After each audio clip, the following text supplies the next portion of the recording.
Speaking of Garland, and the least surprising piece of news we've heard this week, DOJ announced that Merrick Garland will actually not be prosecuting Merrick Garland for contempt.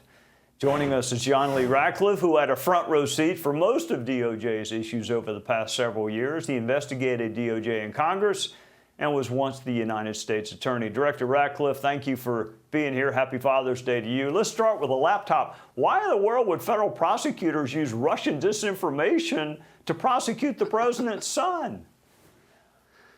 Well, Trey, you can imagine I've gotten that question a lot this week, and a lot of people saying, well, do you feel good that you've been vindicated and this has all been proven to be true, as if it was some open question.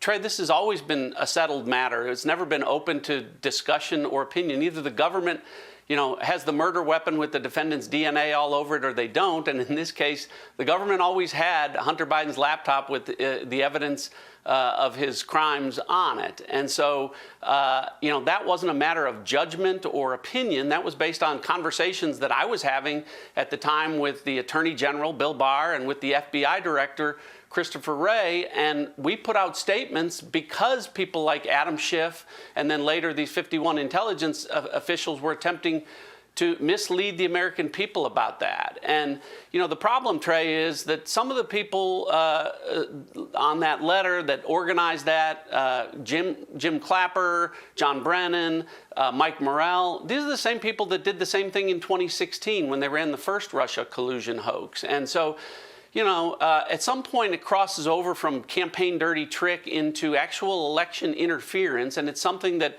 Merrick Garland should investigate, but he won't. And so, the only accountability is going to come if and when Donald Trump is elected and a Trump Department of Justice seeks to hold people accountable under the law.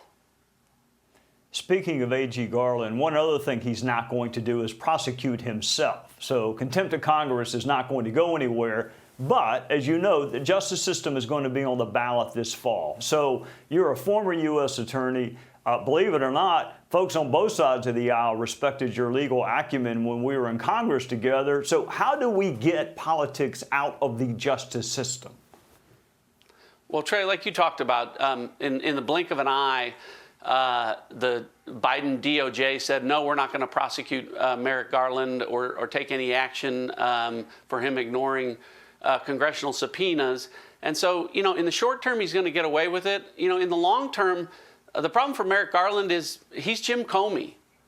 He's going to be remembered just as Jim Comey is always going to be remembered as the guy that took the FBI's reputation as the premier investigative law enforcement agency from the top to the bottom, from here to here.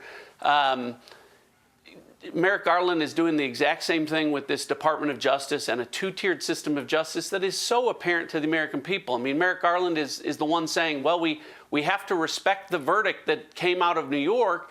And at the same time, he's saying, but we're not going to respect congressional subpoenas that we don't like, or we're going to back up the president on Supreme Court opinions that we don't like. And so, I think that accountability will come from the American people. We saw over in Europe, France is having to call snap elections, the results in the EU. All of this is a reflection of what's happening over there. And I think we'll see the same thing in this country. And I think it's going to be up to it's going to be up to a Trump Department of Justice to restore this idea of, blind justice and equal treatment under the law.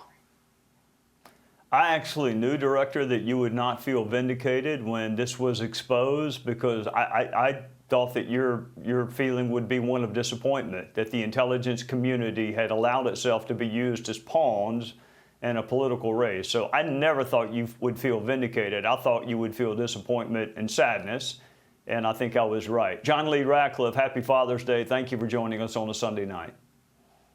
Hey, thanks for having me, Trey. Happy Father's Day to you. Hey, Sean Hannity here. Hey, click here to subscribe to Fox News YouTube page and catch our hottest interviews and most compelling analysis. You will not get it anywhere else.